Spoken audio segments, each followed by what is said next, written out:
Ladies and gentlemen, I always start on time. Welcome to the meeting 5476 of the Rotary Club of San Jose. Thank you, Jeff Poley, piano man. Circle of life indeed. I feel like I'm seeing my circle of life pass before my eyes. I see Boy Scouts. I see Kevin Hauge from CMT. I see you from Y Camp back in the day. That really was a circle of life.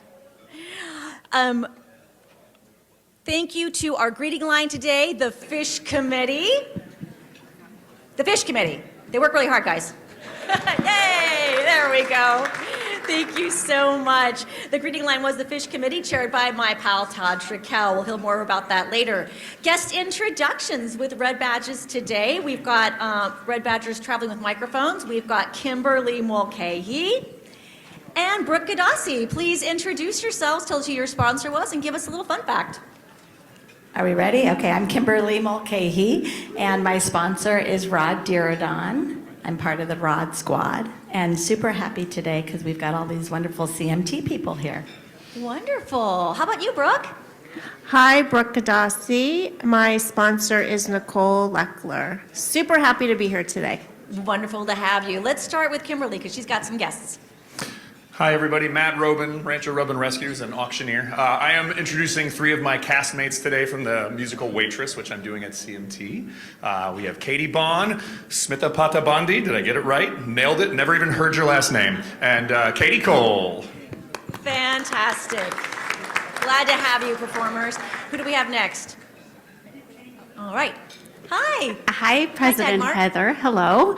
I'm happy to introduce my guest today, Amy Peabody, who's a longtime friend. I met her through the Association of Fundraising Professionals, and she's the Chief Advancement Officer for San Francisco. Great to have you in the room. Thank you.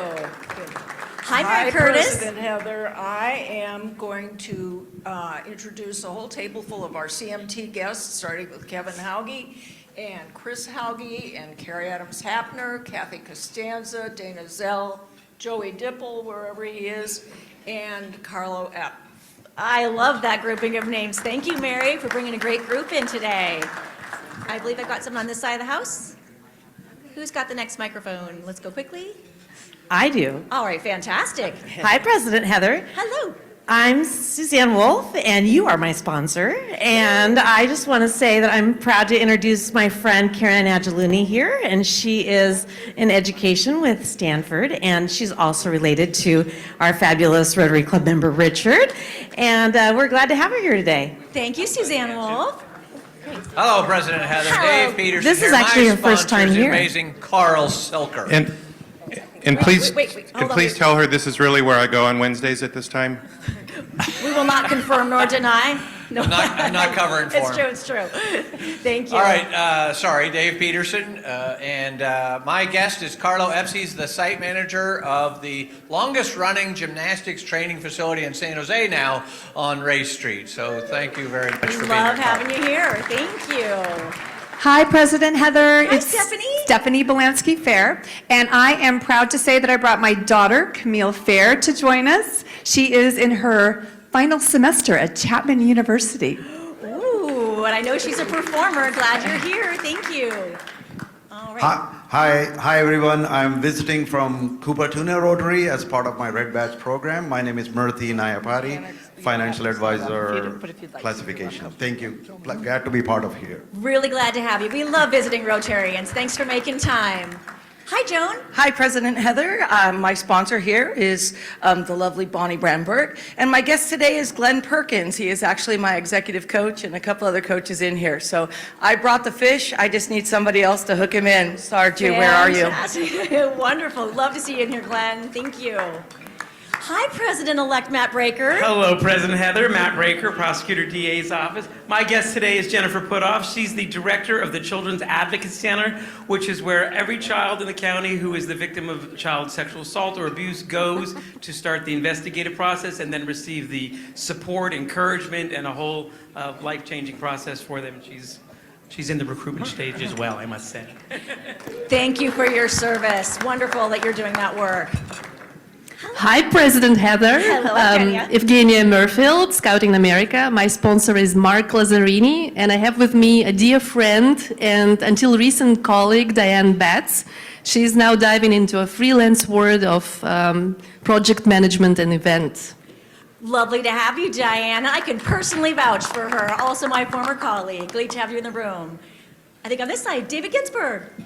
Hello, President Heather. My sponsor was Assessor Larry Stone. Boo! Can't hold me responsible. I'm not there anymore. And I would like to introduce Sharon Huffman Manning, who is visiting Rotarian from the Sunrise Club in Santa Cruz. And more importantly, she is my treasurer at Temple Bethel. Great to have you. So glad you're here. President Heather. Hello, Hal. Hello, President Heather. My sponsor is the fabulous Heather Lerner, and my guest today is Margaret Caldwell, an old friend. She is on the advancement team at Cristo Rey San Jose Jesuit High School. We love Cristo Rey. Great to see you. Sparkles. Margaret and I know by we back. I'm glitter, she's sparkles, just so you know. All right, who do we have over here? Hello, President Heather. Kelly Dipple, Real Estate Sales with Coldwell Banker. Sarju Naran was my sponsor. Thanks, Sarju. It is my honor to introduce Sophia Valentim. She is in-house counsel. She was with Barracuda Networks, and she is currently seeking her new gig. So, Sophia Valentim. Could be Rotarian. Thank you. Hello. Good afternoon, everyone, Mr. President. My name is Jim Free. I was sponsored by this gentleman here who just seems to know everybody. But anyway, thank you for your sponsorship here. I wanted to just say I'm kind of a newbie here. But, you know, there's a guy sitting at this table. His name is Norm Holberg. Yeah, that guy right there. Stand up and say hi, Norm. This is guest introductions. We need to move it along. Well, okay, all right. Well, anyway, both Norm Holberg and I were retired MAI real estate appraisers of the Appraisal Institute. And he's a guy that 20, 30, 40 years ago said, hey, Jim, you ought to come and join the crowd. So that's where I am. Thank you, Norm. Thank you so much. We're veering into fine territory, but glad to have you. Okay, for our next introductions, let's just go their name only, no classifications, please. Thank you. Hi, President Heather. Mike Gudo and Mike Block was my sponsor. My guest is my wife, Kathy. 48 years together. That's good. Thank you, Kathy. I've got to move on. Sorry, thank you, Kathy. Sorry. You kill me if I didn't time keep. Arthur J. Madam President, my sponsor was the illustrious Rod Dearden. I have two guests here today. One standing to my right is Eric Coonan, the president of TransPerfect Global Link, operates in 140 countries, and also world-class pianist. On this table here, Dr. Addison Dio Tai, who is a predictive data scientist, and all I know is he was a vice president of BlackRock who built their financial data models. Great to have you in the room. Thank you so much. you. I've got to move on to the next one. Don't take it as lack of courtesy, just time. Hi, Sal Pizarro. Sal Pizarro, daughter Mia, CMT fan. Yes! Woo! That's how it's done. Rod Squad. Your Royal Highness, my guest today is none other than the council member, Michael Mulcahy, who has his application pending. Fantastic. James Williams. I'm really thrilled with all the arts leaders and supporters that are joining us today. One more I'd like to introduce is Ann Yun. She's a general manager with City Lights. Great to have you, Ann. Thank you so much. Tim Hegstrom, President Heather. Two students from San Jose State's International House. Matthew from Alameda, an art major. And Nathan from Indonesia, a business major. You guys are in the house a lot. I'm liking it very much. Carl Salas, I think you're our final one. Last but not least, I'm really pleased to have Brian Larson. He's with Intuitive Surgical. It's one of those tech companies, Fortune 40, that nobody's heard of, but he's right here in San Jose. Those are the best. You're someone here. Welcome, welcome, everyone. Okay, let's move on. Thank you for those wonderful packed house today. Good job, CMT, and our program committee. All right, next up, please, the Blue Badge presentations. Come on up, Shiloh Ballard. And we've also got Shauna Lucy and Hal Hendrickson and Mike Gudo. Come on up. How we're going to do this is you're going to come up, we're going to make it very quick and ceremonial, take a grin and grit photo, and off you go. And then we'll applaud you all at the end. Come on up, Shiloh. It looks like the printer had something go wrong with it, but we'll get this right. Come on over. Shiloh Ballard. Thank you. Shauna Lucy heads up our opera.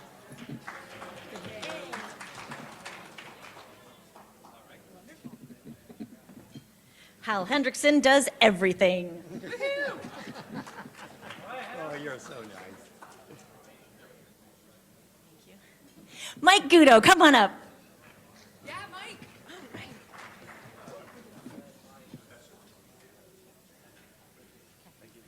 Let's give our new Blue Badgers a big round of applause. Thank you so much. And we'll do a group photo, of course. Yeah. Look at them. That's wonderful. For those in the room that might not know, if this is your first time coming to Rotary, a blue badge means that you've completed your first year. You see a lot of people with red badges on. It means they've completed their first year, and this is their first introduction into official blue badge territory, which means that they don't have to serve at the barbecue. All righty. Next up is going to be the Excitement Committee. I feel like we need Jock Jams music going right now. Hi, everybody. Matt Robin. I am here with my good friend Higante. Can everyone say hi, Higante?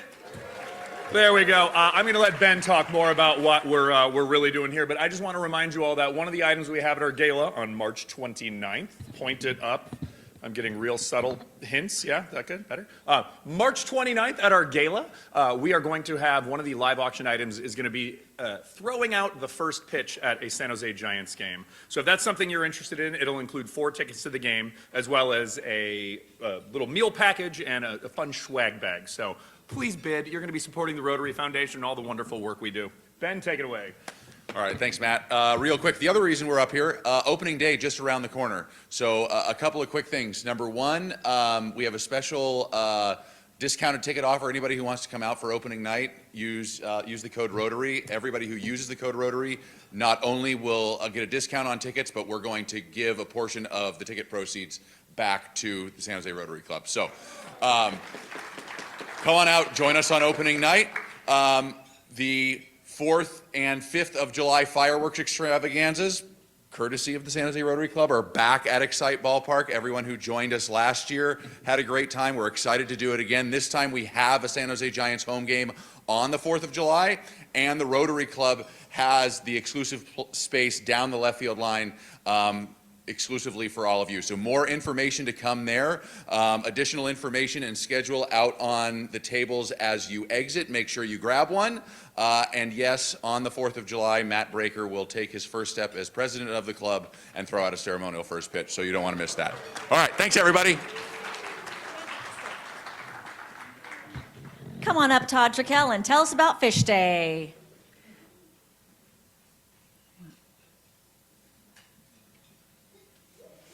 Todd Trickell. Thank you. Good afternoon. Yes, thank you for the applause. I need it. Okay, 30th Annual Rotary Fish Day is coming back for 2025. Get excited. May 3rd, Saturday, May 3rd, 7:30 until 12:30 p.m. Who has no idea what I'm talking about? Raise your hands. Higante has no idea what I'm talking about. Okay, so Rotary Fish Day is a day in which we, as a San Jose Rotary Club, take 150 third graders from Washington Elementary, Mount Pleasant, and Evergreen fishing for the very first time. A lot of these kids have never touched a fishing pole. They have no idea what we're talking about. We are going to be planting fish, which means that we're going to go in and buy fish, put it in the lake, and ideally we're going to catch some fish, okay? We haven't done such a great job with that in years past, but this year's going to be different because I promised Heather that we're going to catch fish, okay? So that was one of the fish that we caught last year. It was about 3 inches large. Yeah, not great. Here's some images for those of you who don't know what this is. Basically, we're going to pair up fishing buddies. All of you in this room are potential fishing buddies, along with your spouses, along with your kids. Come one, come all. But it's really a great opportunity to connect with these third graders and to really teach them how to fish. Now, you might be thinking, I like eating fish, but I don't know how to fish. That's okay. No experience is needed. We will teach you everything you need to know, and it's quite simple, okay? So as a fishing buddy, your job is pretty simple. First and foremost, keep the kids out of the lake, okay? 2, have fun. 3, encourage these little people. They don't have a lot of patience, so you need to encourage them to, be persistent and hopefully catch fish. And some other things is there as well. Probably most importantly, if they do catch a fish, scream like hell and be excited, because it doesn't happen very often, okay? So if you are interested in being a fishing buddy, we would love to have you. There's various ways in which you can sign up. There are some table tents. I didn't print enough. I'm cheap. I'll do better next time. But there's a QR code. There's my email address. There's a phone number. It's all there. Now you're thinking, what do I get for being a fishing buddy? We are going to serve you a continental breakfast, which is basically coffee and donuts. Maybe this year we're going to upgrade to bagels. And then our executive chefs are kind enough to put on a fantastic tri-tip lunch for us. So how about that? Okay? So we really hope that you can come out and join us on Saturday, May 3rd. Variety of ways to sign up, and we'll see you then. Thank you so much. We're a minute ahead of schedule, and I want to give a shout out to one of our favorite things, which is the Scouts. Can you tell me how the Scouts are involved in this one and how we are actually a chartered org partner? Tell me all about that. Yeah.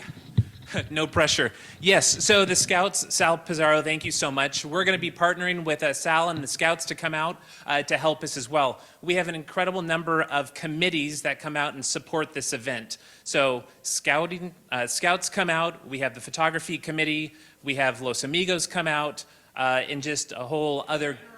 Oh, Interact, obviously. Sorry, Mark.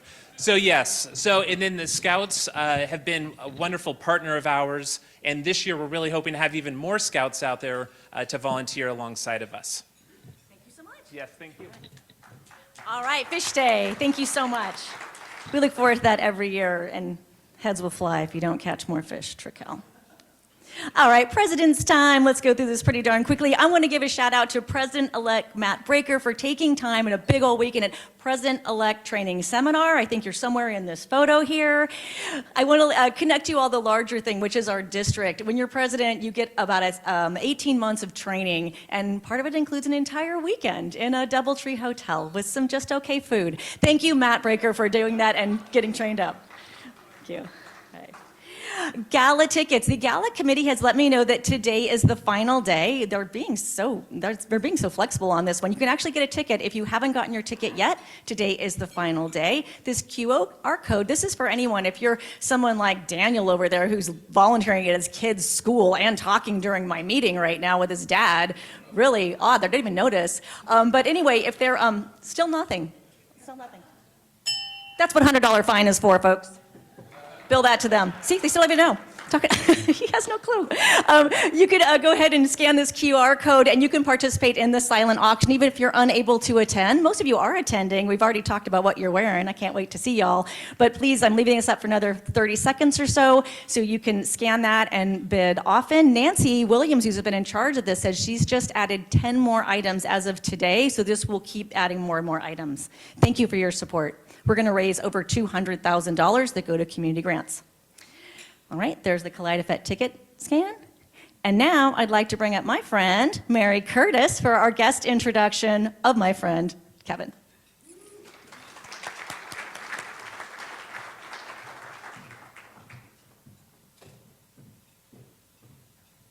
Hi, everyone. I am going to keep it quick.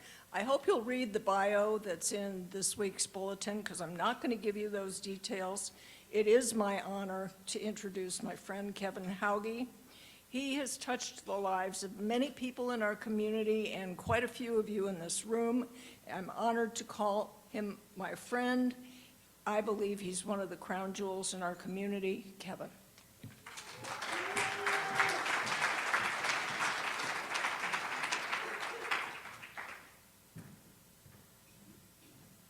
Thank you so much, Mary. Hi, everybody. I'm so glad to be here. I want to say a shout out to all my friends and family that are here today. Thank you so much for being here. It means a lot to me. And also to the Rotary, thank you so much for this invitation to talk about CMT, an organization that I love just about above everything you can possibly imagine. What I can tell you is, I think it was 1982 is when I first came to California. I was the choreographer for Marriott's Great America, and I met a lot of theatrical types during that time period, and some of them were involved with CMT. So in the next 5 years, I had worked as a director and choreographer for CMT. It was like my second job. Had a lot of fun, and I met a lot of wonderful people, like this guy. Michael Mulcahy, not everyone can wear white. He certainly can. But the Mulcahys, the Shiros, those are long-time friends, so many family friends I've had over the years, and there's certainly some of them. I had to move to Texas for my company. We did shows for everybody you can imagine, and I had an opportunity to marry my wife, Chris, and we had our first child.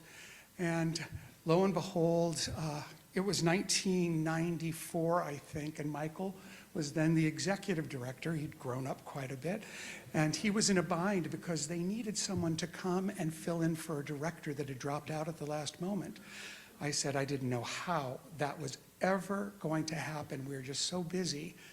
But somehow, logistically, we worked it all out, and I had an opportunity to come that summer and work on a show called Guys and Dolls. I'll bet you some of you have even probably been in it at some point in your life. And I had the great good fortune of getting a chance to come and work with the young people. It was the most important 8 weeks of my life, because it was in that 8 weeks as a young man in my early 30s that I realized this is where I had to be. This is where I was meant to be. I was meant to create art, certainly, but it was more important that I work with young people and share with them the things that I learned over the years. Over the next 18 months, Michael and the board, along with gracious grant suppliers and foundations, were able to find a way for CMT to hire their very first artistic director, and I began there in their 27th season. Now, what you can see here is this is our mission statement. It's the current mission statement. And what it really is saying is this: we are about life lessons that we give to young people through the performing arts.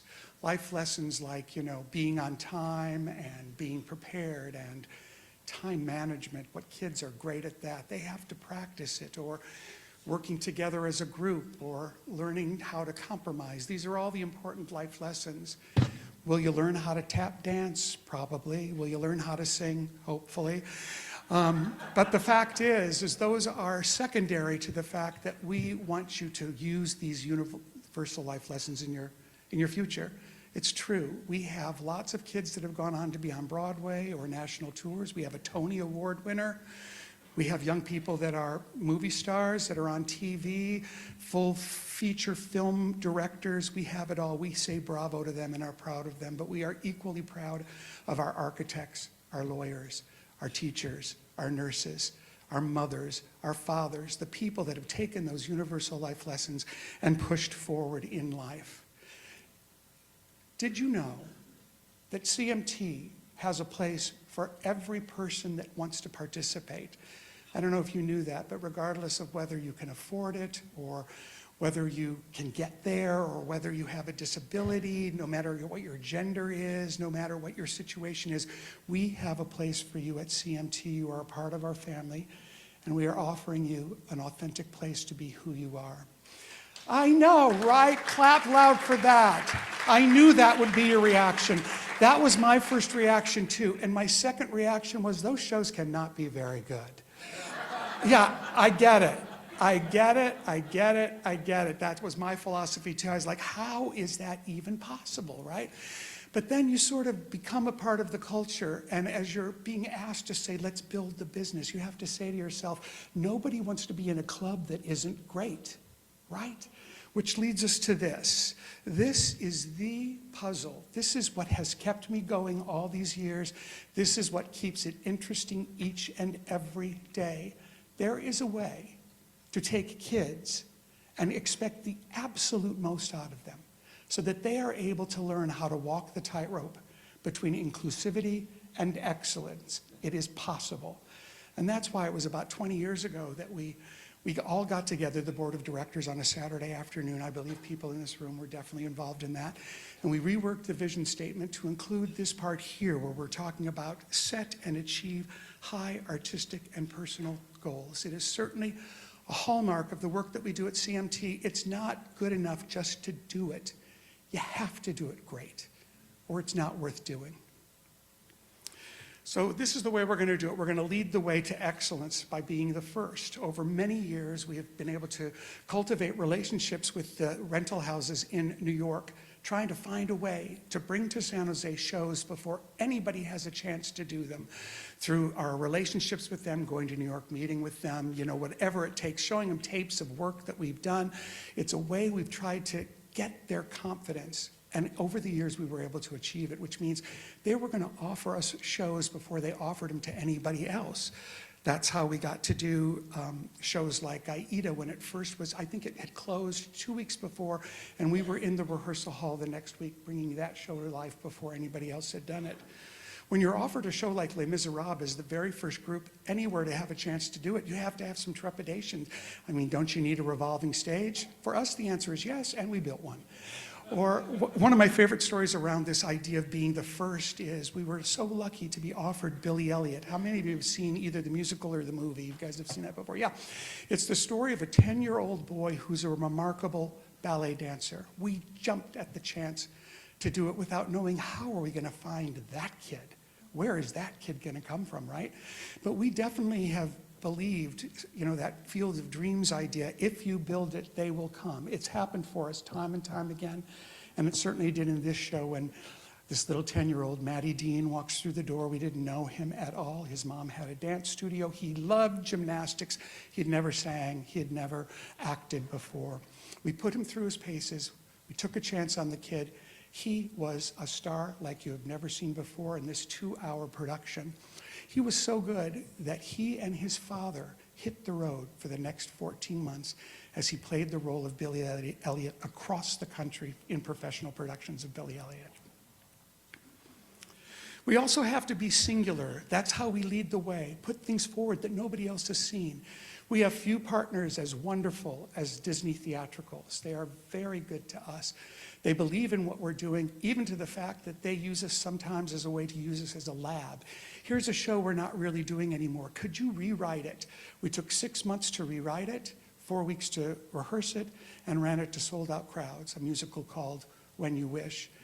And our work with them has continued even right up to this moment. How many of you saw Frozen? It was at the CPA recently. Did you have a chance to see it? Beautiful show, 2 hours. It's the Broadway show. It was the very last stop for that national tour. They've now concluded that show. And that same week, we announced that Frozen will have its debut at the Children's Theater this summer. The first time this 2-hour epic musical will be available to our high school and college-age kids. And as you can imagine, for those kids, that's a movie they've grown up with their whole lives. So it's a once-in-a-lifetime to say, I'm going to get down there, I want to be in that. This is how we try to promote the idea of doing wonderful things. Just like we are doing right now, we like to lead the way with contemporary shows. A lot of places probably wouldn't do shows with the themes that we have sometimes, or even the kind of music that we do, because it's difficult, or it's maybe even almost controversial. But we can't shy away from that. We have to present work. I bet you some of you, at least at one point, if not now, have teenagers. They're always 10 steps ahead of us, are they not? Which means they're aware of the stuff that the rest of us are clueless to. It is important at the Children's Theater that we stay in step with them. And that's something that we've tried to do every single day. And that's why we try to put forth contemporary works. Like 20 years ago, we were the first ones to do The Who's Tommy, which is a very driving musical, and it was our first foray, again trying to be contemporary, into using multimedia. We had 10 slide projectors going, ooh, and we had like live video on stage. It was quite the show, and it did change in many ways the idea that children's theater truly was not about doing work that had already been done before, but turning into something that was truly unique for the kind of work that we do. That was certainly true when we had a chance to do Rent. At this point now, we've done Rent twice. And you can see when you look at it on the screen, that is Rent. That is for sure. It's fun to be in a rehearsal hall and see these kids deliver at a remarkable, remarkable level and be able to say, oh yeah, we're doing Rent. That is a real thing, right? Or even most recently, I would say we had a chance to do American Idiot. We've now done it twice, actually. And that is Green Day, if you've ever been a fan of their music. It's a really fun musical that started up in Berkeley Rep. We all went and saw that together. Remember, we were in the car and I was like, we have got to do that when it's available. It was a big deal for us. And it became available. And again, speaking about the idea of trying to be modern, do you know in that show, we had come along so far in technology, it had 88 video screens in it with original context that would run for the entire show. It was quite an exciting show. And even right now, the kids are hard at work at a show that is currently running on Broadway, Hadestown. Anybody familiar with that show? Yeah, but isn't it cool that coming this spring, our high school and college age kids are presenting something that's still on Broadway, right? And so many of you, if you come and see it, your first experience of this show will be our kids doing it. They are going to originate work that people have never seen. That's the kind of thrill we love to give to our kids. So now we have an idea of the kind of work we do, but how are we going to create opportunities for anybody that walks through the doors? That's harder than you might think. You know, one of the greatest ways we get to know kids, we heard a little bit about it with the symphony, I think, the idea of being able to do school shows. Before a show opens on Friday morning, 10 o'clock, the buses pull up and kids from across our area come to see a show, many of them seeing a show for the very first time. Some of them I don't even think would even know what theater is. And it gives them an opportunity to see what that medium is like. And I can assure you, we make sure they leave with all the information they need to know. They have an upcoming opportunity with us. And that's a way that we get to know them. And then to dip their toe in the water, it becomes possible for them to, say, maybe take a summer camp with us. Or maybe they'll dip their toe in the water with an 8-week after-school program with us. And then maybe at that point, they're ready to be a part of a production, an 8-week kind of intense thing. What's interesting about all of those things is each and every one of them has a performance element, either a recital or a production. Why is that, you say? Well, it's not the end. That is not the end. It is the means to an end. Because at the Children's Theater, as I was saying earlier, we have to give them something at the end that they're striving for so that the journey becomes the most important thing. It is the process that makes CMT special, not the product. Now, the fact that the product is great is a result of the fact that the process is so carefully watched. And I'm proud of everyone that shows up in those rehearsal halls every day and makes that happen. We have 4 different performance divisions. They grow up as little ones in a show with little kids, you know. People, if you'll notice, a lot of the pictures I show, they feel like they're adults and so forth. I do that for a reason, because you hear children's theater and the first thing you think is sort of dancing daisies and singing bunnies. And we do that work, and we are proud of that work. That's our junior talents, right? So you'll be in a show with young kids, and you'll work your way for a couple of years up into those ranks and learn those skills, and then you jump into the next pond, and you learn those skills, and you jump into the next pond, so on and so on. This is how we offer them an experience that can sustain for them a slow burn into being the best that they can possibly be. Keeping in mind, too, here come 120 kids through the door, right? And how are you going to get all those kids on stage? And more importantly, how are we going to offer each and every one of them an experience that is worth their time and their personal chauffeur's time? And everybody that volunteers, how will it be worth it to them? Well, the very first thing we do, if we have 120 kids, as we do with all of our shows, we split it in half and we do 2 casts. So even though we do 11 productions every year, we actually do 22 in the fact that there are 2 casts for every show that we do. It's twice the opportunities. That's how we try to get that to happen. And at the same time, we're working with young people. Some have done dozens of shows. Some of them have never been on stage. That is quite a margin, is it not? So how are you going to put forth an idea where you can take novices and seasoned professionals into a show, have them all stretched to their absolute best ability, and at the end of the night, we serve many gods. The audience doesn't know the difference in the quality, in the storytelling that they're seeing. How are we going to give them a seamless evening? It's not easy to do. It takes great design before we even cast the show. And we use tools like this grid, where even before we have names, we know about how many kids are going to walk in the door. And we know they're going to be about this many at this level, and there'll be about this many good dancers, and there'll be about this many, so that then we can design an entire show, taking into account the different levels that are going to come through the door, and how can we stretch each area And the way that we know that we've hit success is when the section of the show that has the performers that are the novices is the one that's the biggest hit of the show. That's when you know you have succeeded in bringing forth the best in what those young people have. It's in the lobby afterwards when you're with the families and you can see it, and they express it too to all of us, just the idea when they say things like, I had no idea kids could do that, or I didn't realize the potential in young people, or one of my favorite, particularly for the high school college shows, people will be in the lobby afterwards and the kids will come out in their street clothes and the people will be like, who are all these kids and when are the performers coming out? It's like, well, this is them. They just transform so much on stage that it's really a surprise to the audience that that's even what's going on there. How is everybody? Okay, good. All right. Just want to make sure. Here's a really cool thing about CMT. I think it's incredibly cool. We blend volunteers and professionals, right? So we have professional designers all over the country. Thank you, Zoom. And we're able to get the best designers in the world, really. I think you've already seen concept art from one of our shows. David is a designer. We use one of our designers in New York. Here's some of the color elevations for a recent show that he did. Then we are very lucky in the fact that CMT in our new home have on-site construction, which means we have spaces that include all of our wardrobe can be built. In our wardrobe collection, at this point, we had to cut way back when we moved to this facility, so I would say we have somewhere between 10 and 15,000 costumes that we can draw on. We have a prop shop where they are constructing full-time, trying to make sure that everything we put in our hands on stage look great. And we have a construction crew in our shop. We have 5 full-time employees. It sounds like enough, but it's nowhere near enough. And here's the interesting part. It's because of volunteerism that we can do the kind of work that we do. People that give tirelessly hundreds of hours, quarter after quarter, helping us bring the work to life, whether they're running spots or sewing costumes or being an usher or moving the sets backstage. They commit themselves to the work that we're doing. They provide us with essential services for free, which is very important, of course, and we're so thankful for that. But even more so, again, everybody has to get something out of the deal.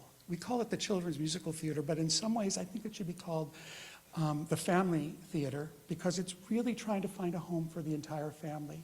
We count on the families to be a part of the work that we're doing, so that we can do the kind of level shows that we do. And a lot of folks end up learning new skills they never had, certainly, and now have and use to the best of their ability. It helps us create community with them, like these knuckleheads that were working for us in the show called Beautiful. That's the kind of support we had on For One Performance. These are people that have become friends over many, many, many, many, many years. And in my experience of the 30 years I've been in the Children's Theater, many of them stayed great friends from then on, whether the kids are in town or not. It's a way for us to be able to create community for them. And another really big one, and I think lots of us love this idea. You know, it's so wonderful to have something that your daughter can be on stage and you're running the spotlights up above, right?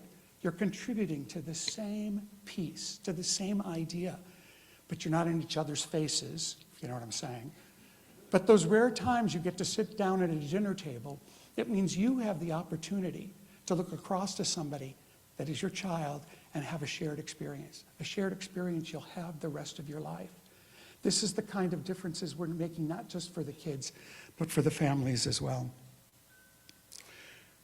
Here's my last sort of idea for today. You know, we're all about stretch. Can we stretch them to the best that they can be? Let's investigate new ways to stretch them.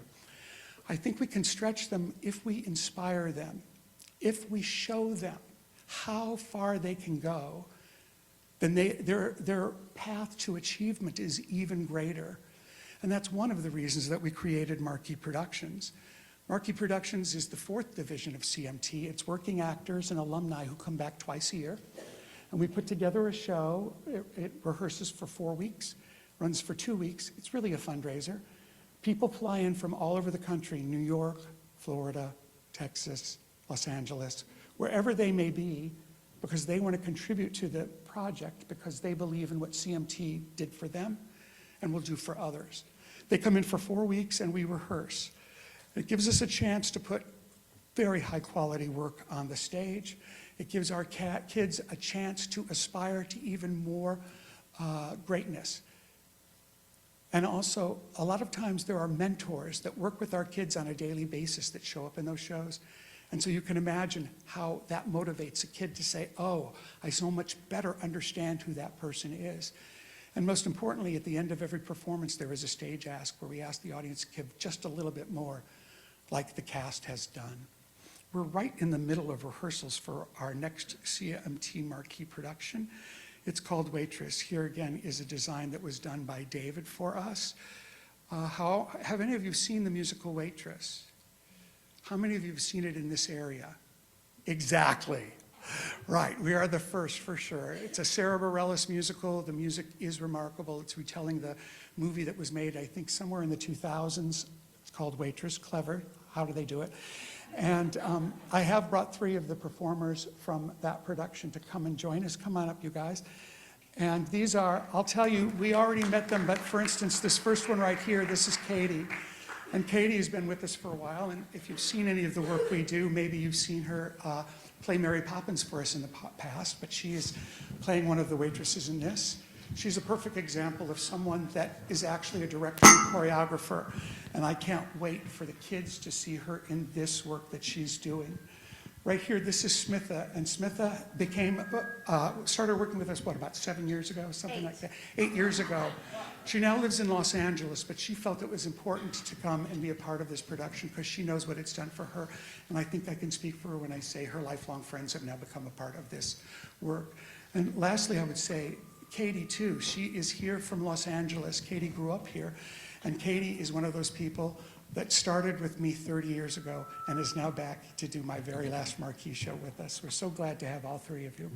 So they're going to do the opening number for... Oh, and Matt Robin is in. Hi, everyone. I'm trying to sell tickets, Matt. Anyway. I'm kidding, of course. Anyway, we're excited for them to sing. Are you guys ready? Yeah. Take it away. Jenna, what's the special pie today? Deep shit blueberry bacon. Deep shit. No, dish. Deep dish. Sorry, Cal. Come on, girl. The day starts like the rest we've seen. Another carbon copy of an old routine. Days keep coming, One out, one in. they keep coming. I don't know what I wish I had, but there's no time now for thinking things like that. We got too much to do. Too much to do, all these same things. We're always opening up, letting the day in. Over a cup, we'll say hello. How you been? Looking around, seeing the same things every day brings. Hello, how you been? Thank you, come again. Some things never change. Opening up into a new day. Open to love. Isn't it amazing what comes our way? Looking around at the same things.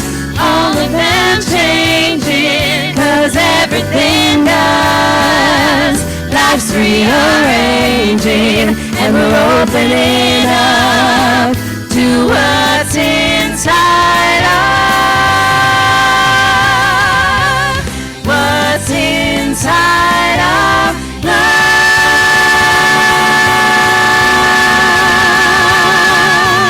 love.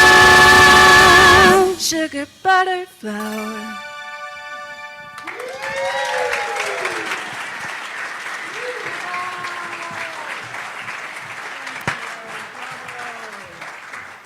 Okay, here's my last point, and then I'm all done. When you see entertainment like that, over the years, we'll always have people saying, oh, you know what? I think you should take children's out of the name. You know, I'm not sure that that works. And for those of us that are true believers in the work, we're always arousing, no, we are not changing the name. And it was about 25 years ago we even started working so hard to make inroads with the folks at the National Endowment of the Arts, trying to tell them about the work that we were doing and the kind of work kids are capable of doing that is an art form unto itself. We did all the application work. That was 25 years ago. That was a lot of work, as I recall. Lots of paperwork. They came, they took a site visit, and they came and saw a show, and they passed on us, unfortunately. But we are, you know, we are tenacious folks, so we did try again and again and again. It's a lot of work to get in. But after 5 years, they granted us for the first time for artistic excellence. It was a very big deal for us at the time, because if you went on the website and you looked, and you could see that we were on the list with the Lincoln Center in New York and the Goodman in Chicago and the Guthrie in Minneapolis. They're not looking for young people theater, they're looking for great work in the arts. And that's how they were judging us.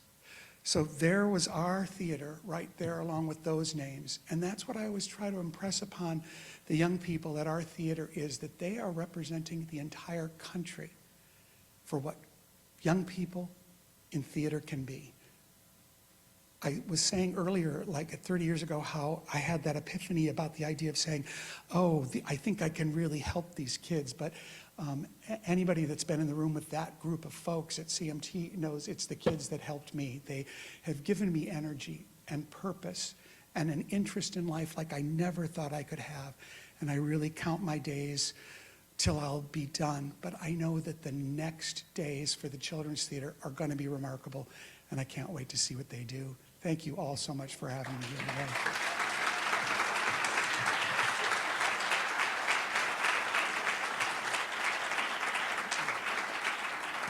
That was wonderful. I've been dying to have you in this room. We have our Red Badgers with traveling microphones. If you've got a question, Nancy William, alum over there. We've got Tweedo next over there. Hi, Nancy. Hello, Kevin. Hey, I've always wanted to ask you this question. I see you several times and I forget, so I'm going to ask it in front of everybody. When I was in CMT, way back a long time ago, what? Long time ago. We've added electricity. Yeah, it was, we were still, you know, rehearsing in a church on Camden Avenue. Didn't have the facilities you have now. But I do remember that the costumes, our mothers would make them. Very sexist organization. Yeah. They'd send us home with a note and tell us what fabric store to go to. And the fabric store would tell them what pattern to buy and what fabric to buy and what color for our costumes. And my mother sewed, and a lot of the mothers didn't, so my mother would end up sewing about 5 or 6 costumes, and she hated it. She always said, didn't want me to do the next show because she was just didn't want to do all that sewing. Do you still do that? Well, it's what do you do with costumes well, now? It's so funny you say that, because again, too, it is about the evolution. That's right. I mean, Yeah. we look at every opportunity with the Children's Theater as a blank piece of paper, and it did come to a time not all that long ago. We have full-time people working in the wardrobe department, and we look for volunteers all the time. And yes, moms can come in and work, but it's not like you as a performer is going to get a sheet of paper with a pattern number that you have to go to, you know, and find a fabric that they ran out of 3 days ago.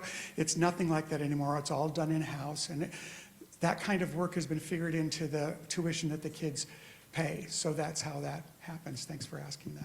Thanks, Nancy. Go ahead. Hi, Mr. Hauge. This is Tudo. Hi. You are a legendary in CMT community. Thank you. We know that.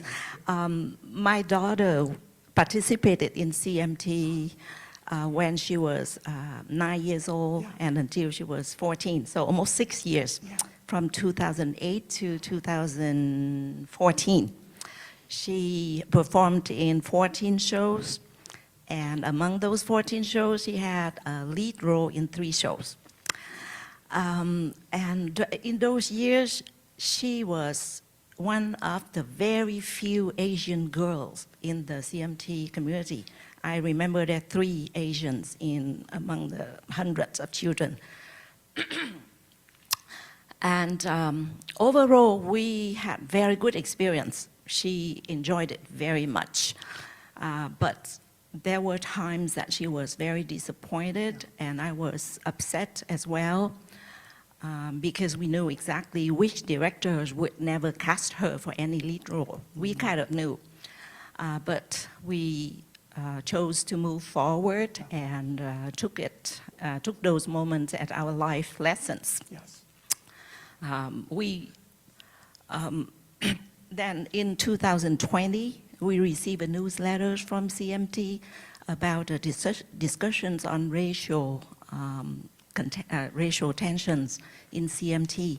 And we were so happy that the management team took steps to improve the environment. So I would like you to share how things have improved since then. Thank you for asking. And also, this year, the Trump administration is trying to eliminate I'm going to cut it there. I'm going to let Kevin Yeah. answer the question. Yeah, Thank you. please. Yeah, thank you so much for asking. Yeah, that was an important moment for CMT in terms of really like the rest of the country was doing at the time, really taking a look at how we are operating on a day-to-day basis and being able to say, how are we really serving the community that lives right here?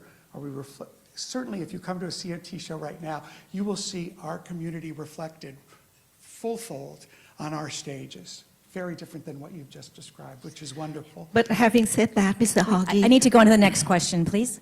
I'm Okay. sorry, we've got to go on. Yes, please, right over here. It's great. Thank you so much. Thank you for your comments. Miss Janica. Good afternoon. I know they're all your favorites throughout all the years. Top 3 favorite shows. Oh, God. I mean, there's this weird show, if any of you have ever seen it, called Sideshow, which is about 2 girls that are Siamese twins connected for the entire show. It was based on the characters that were in a movie in 1935 called Freaks. It's a whole musical about 2 girls that are Siamese twins. How could that be good, right? It's fantastic. We did it 3 times. Fantastic. Oh, That was oh my just God. one, Okay, Kevin. You got quick. to I go love 2 the and Who's 3. Tommy. We did it 4 times while I was here. The Who's Tommy. That one's just, the kids just so get into that one wholeheartedly. I don't know. That's right. And so what else? I don't know. They're all great. I've loved them all, really. Thank you. Shiloh Ballard. Yeah, I have an easy question for you. You commented on the amount of volunteers that you rely on, and from an organizational development in nonprofit, we rely on volunteers a lot. Can you just talk about the staffing of that, and in particular, parents as volunteers can be some of the most difficult people to work with. So I'm just interested from a nonprofit management, how do you staff that? How do you manage it? Mm-hmm. Well, I think that Nancy did a good job, too, of illustrating the fact that, sometimes parents are like, what do I have to do? And also the fact that you really are counting on them to stand up. That's why we have something called what is it called? The children, what do we call it? Team CMT. And Team CMT is made up of parents that run the volunteer division for us. There's advisors in 5 different areas. And they help us. We have now a handbook for volunteers. It's a very thick book that helps people understand, hey, would you be the makeup coordinator? And you say, okay. But it's like, what is the job? Well, there's a way to show them exactly what that job will be and cultivate them through the ranks into all kinds of jobs for CMT. And the other thing that's important to note, though, I must tell you this, is there is no requirement for volunteerism at CMT. And the reason is this: I don't want kids to have to miss the chance of being a part of a show because their parents don't have time to give to the organization. We will figure it out. We will work it out. And somehow we always do. Great. James Williams. Kevin, as you've said, the quality of the productions are just amazing. Every show that I've been to, the Montgomery Theater is completely full. There are hundreds of thousands of people in the South Bay that come into downtown for Broadway, San Jose, and so many other productions. Do you see an opportunity for CMT to grow its outreach to more and broader audiences, and maybe even do your marquee productions in the Center for Performing Arts? Yeah, well, you know what? I have to tell you, the Montgomery Theater is one of my favorite theaters, and here's why. It's a mid-sized house.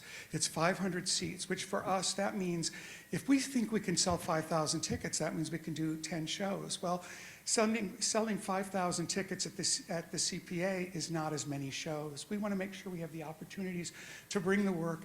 Not only that, when you work at the Montgomery, even though it's a mid-sized house, many of our shows are built at an epic standard, right? So if you look at a chart for all of the bigger theaters and you say, oh, if you sit here, you'll be in the VIP seating area. Well, every seat in the Montgomery is VIP seating if you use those charts as a reference. So Not so much that, although we do try to get out in the community, and again, these school shows are so important to us, and we do offer performances, say, for instance, for veterans and so forth. That becomes very important to us, too. Thank you. Others here? I do have one question for you, presidential privilege.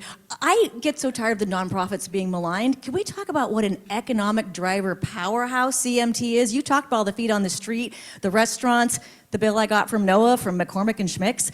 Can you talk about that?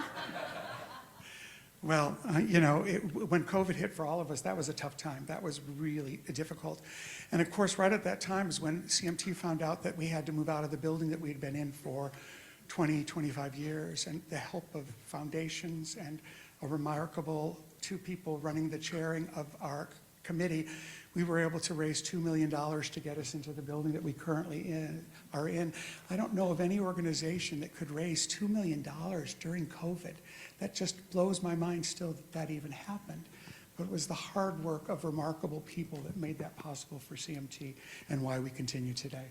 Thank you. It looks like Twee really wants to have one final question. It's got to be very quick and very quick answer because you got to wrap up. Very positive. Yeah, I don't mean to paint any negative picture on CMT. We are very, very impressed with the operation, the quality of the production.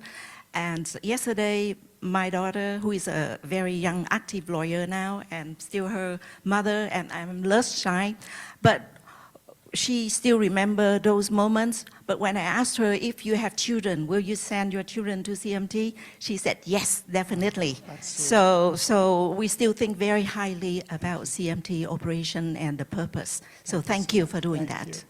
Thank you so much. Any final comments, Kevin? No, I'm just thrilled to be here. Thank you all for your attention. Thank you.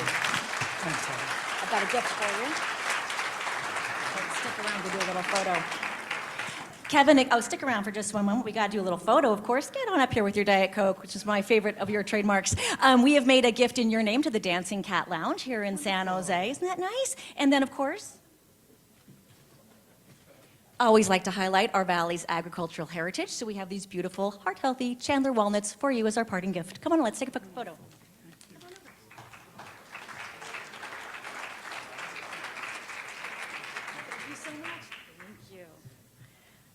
Gosh, isn't that a shot in the arm, you guys? What a great turnout today. Thank you so very much. I expect the same next week when we have Zoe Elizabeth, where we are in the energy transition, a community perspective. Looking forward to another thoughtful dialogue there. And then final thoughts. Let's see what they put in my deck. This is like a chef's surprise. Kaleidofet. I want to thank all of our sponsors. Please take a gander at these names here on the screen, and they're also on the banner up there. Without you, this wouldn't be possible. Thank you so much for your early adopters to support our Gala Committee, who is doing those hard work. Talk about volunteer-driven. Thank you, Gala Committee. Thank you very much. Thank you, Gala Committee. Everyone, yeah. I know they're putting the final touches on this wonderful event. And don't forget, June 4th, please mark your calendars for the barbecue. Please save the date for the barbecue. You heard about our fish committee. And we've got over 50 committees. For those here in the room, this is your new experience, and there are some of you who are definitely potential members. We have over 50 committees that do the great work of Rotary here. Someone came up to me earlier and said, I didn't really know what Rotary does. And I said, well, you know, we eradicate polio. But we also do great programs like supporting CMT, the arts, and other different community groups in town. Thank you so much for spending your day with us, and I look forward to seeing you again in the Rotary Room. We are adjourned.